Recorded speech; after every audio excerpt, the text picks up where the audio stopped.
Pearl Harbor Day, 1949. Fateful decisions were underway that would change the landscape of politics in the Far East to this day. As the sun rose, Chiang Kai-shek, leader of the Chinese Kuomintang, gave the order to begin the evacuation of his government to Taiwan. This massive exodus of people and resources marked a turning point in a civil conflict which even now, in 2026, continues to this day. At times, the civil war between the Communist Party of China and the Chinese Kuomintang and Republican government that now exists in Taiwan has had its flashpoints. Strangely enough, one of these flashpoints involved a reconnaissance aircraft flying a photography mission over hostile territory. For one moment in March 1965, the Chinese Civil War between the government of Mao Zedong and Chiang Kai-shek turned hot. Historically, the F-101 was called the Longbird, and you're going to see why very soon. So overall length, tip of the tail to the tip of the nose is just about 11.5 inches or 29 centimeters for those of you in scientifically enlightened societies.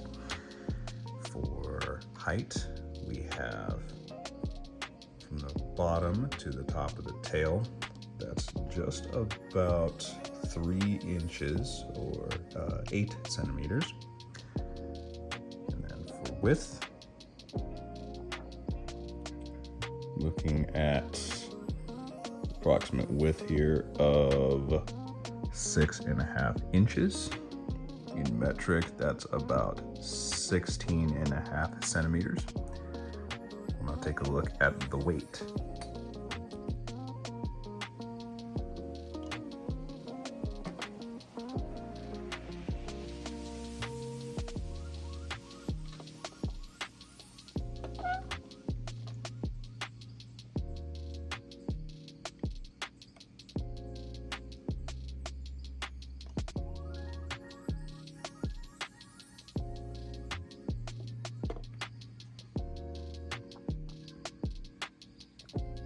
There's our weight there. As you all can deduce, this is a pretty sizable 1/72nd scale representation of the Voodoo. It's one of the few models in my collection that's actually longer than the MiG-25 I had recently reviewed.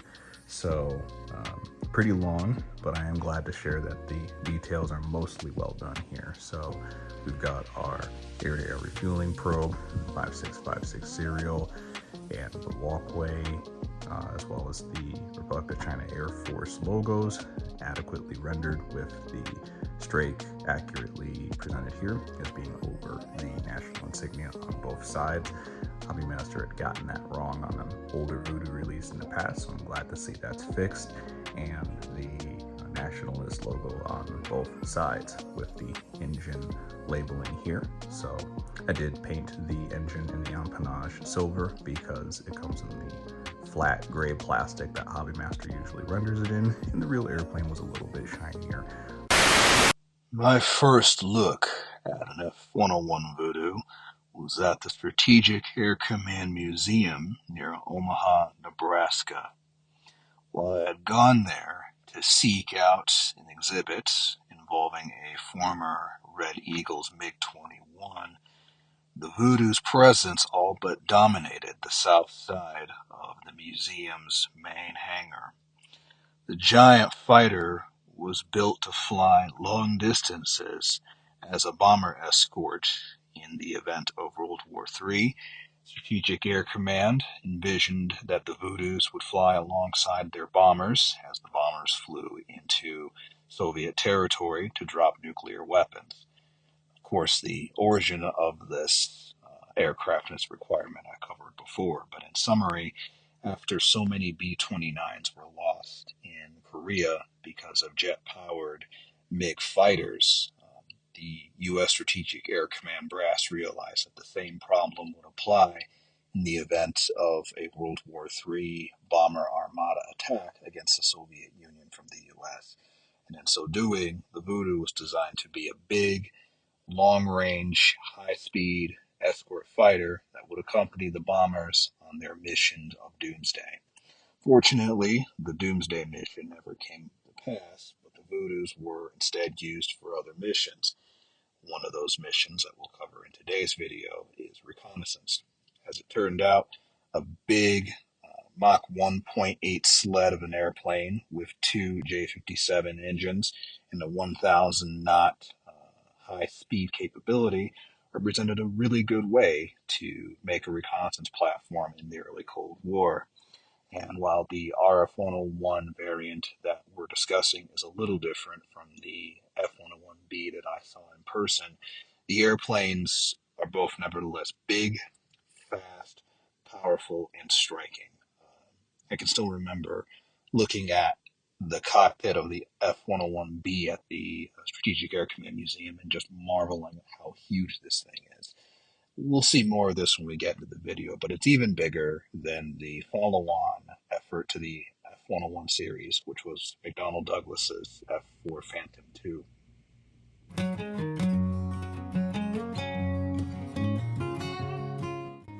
I don't know if I've made this point already, but this is a big ship. You think the F-4 Phantom II is a big model? This rig is bigger. It's kind of interesting to see the older jet being the bigger one versus the one that comes after, but here you go. On 1/72nd scale, you can see for yourself how the Voodoo dwarfs the already big F-4 Phantom II. So of all of the ones that I have in my collection, the F-101 and RF-101 is rivaled in size only by the F-105, which is obviously the Zeus of big fighter jets in U.S. inventory. The paint quality is good. The air defense gray is consistent, solid, and finished in a very appealing gloss coat.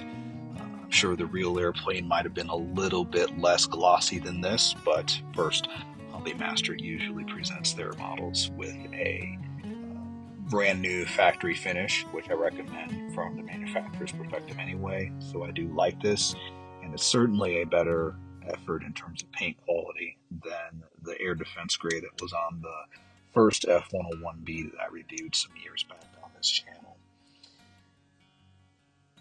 The payload on this release is pretty straightforward. You've got two external fuel tanks that go on the bottom of the fuselage, and that's it. It's a reconnaissance airplane, so there are no missiles and no bombs. Note on the tanks, as they come out of the box, they are located too far back on the jet. So this is a problem that has been noted to HobbyMaster by others. I've also pointed this out, I think, on the Ronald's F-101C release, which I also recommend if you're interested in Cold War mock sled aircraft. So HobbyMaster did fix this. As I understand it now, their single-seat Voodoos have a much more realistic placement of the fuel tanks. They're still a little incorrect in that they are still slightly too far back relative to the real airplane, but in this case, you know, it's better than what it comes on this particular model. So to fix it, it's actually pretty straightforward. You would just take a ruler, snip the first, basically the first half of the securing tab towards the front of the fuel tank. And what that'll effectively do is move the installation of the fuel tank forward on the fuselage so that it is properly located in line with what the real airplane is. It is still going to be a slightly far back, but I think it's as far forward as I would want to cut without completely removing the pylon, because if you take too much away, then you're going to have problems attaching the tank to the model. So that still leaves enough of the securing tab that if you just take a half off in the front, you can still attach it to the airplane with some white glue or blue tack, and it'll still stay in place. If you were to probably make it 100% accurate to the real airplane, you would end up taking off basically the entire tab, which some of you might be inclined to do, but I think that's a little risky for something that's just a small adjustment. So the cameras are located on the front of the airplane in the middle, and they're rendered very well. The inline direct scan nose camera is rendered with a really cool little lens, so good thumbs up to HobbyMaster for rendering it that way. And all in all, I think this is a really cool looking jet and pretty straightforward.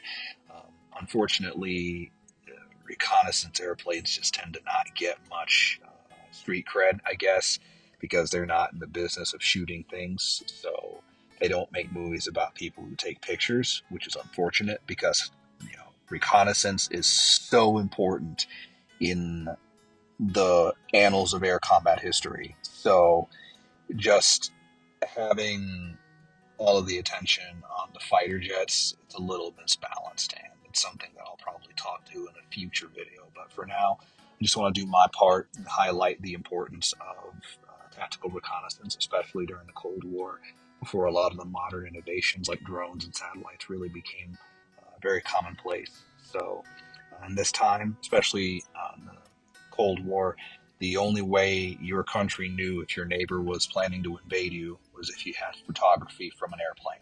That was pretty much it, period, dot, the end. There was no satellite reconnaissance. Weather balloons might work sometimes, but ultimately, if you wanted to get an insight into your opponent's activities and you wanted to ensure that you weren't dealing with an invasion on your doorstep, you needed to have aerial reconnaissance, and you needed it quick, you needed it responsive, and you needed it ready. And the F-101 and RF-101 were key to doing that for a lot of places, both for the U.S. and many theaters, Cuba and Lebanon, as well as Vietnam later.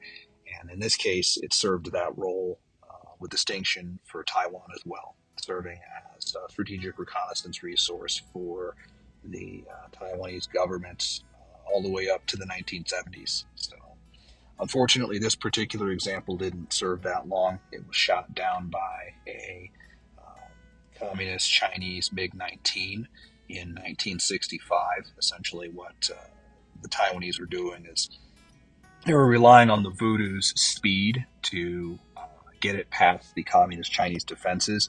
And since the fastest jet that communist Chinese had was the MiG-17, which is about a 700-knot airplane at altitude, the 1,000-knot F-101 series and the RF-101 Voodoo was much faster than the combat jets that could be scrambled against it, which meant they had the ability at low level to fly fast and take pictures of just about anything they wanted to, as long as they had the gas. And with 20,000 odd pounds of fuel in this big jet, they had plenty of gas to go where they needed to go. So it wasn't until the fielding of the faster Mach 1 plus MiG-19 that the Voodoos became at risk.